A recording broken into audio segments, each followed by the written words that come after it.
Hello, my name is Andy Duffy. I'm the school social worker at Harmony High School in St. Cloud.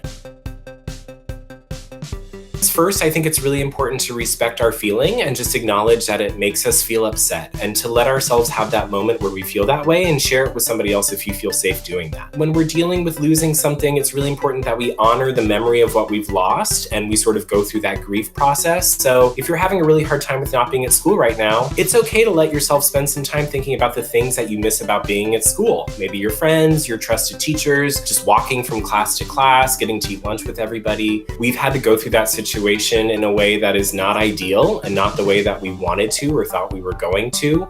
And it can give you new skills and maybe teach you some things that you could do that you didn't know you could do in the first place. One way I like to do that also is to think about other people in our family or other celebrities that you might know of that have gone through really hard situations. A lot of those people have come out on the other side, not just surviving, but feeling stronger and better because of it. If there is a silver lining, try to find what it is, because that can help to make it feel a little bit better. When we've lost somebody in death, it's really important that we honor them in a way that feels genuine for us and for that person. So I like to encourage people to think about the relationship that they had with that person and to do some sort of action that feels like it's honoring their memory. So an example of that is if you lost a loved one who you used to always cook with, then maybe cook a recipe that you used to enjoy together and think about them while you're doing it, and let that be a time that you really just get to feel that connection with that person. Even though they're not here physically anymore, we sort of keep their memory alive with us by doing those things and having those values that we live out and those activities that really meant a lot to us and that person. And if somebody's moved away, that can also be a type of grief that we have. Set up a routine where you reach out to that person maybe once a week or once a month so that you keep that connection. A lot of times we say that when people move away, but it just sort of fades away, which can feel like a really sad thing. So I think it's really important to put in your calendar, know that at the beginning of each month, you're going to check in with that person, keep that connection alive.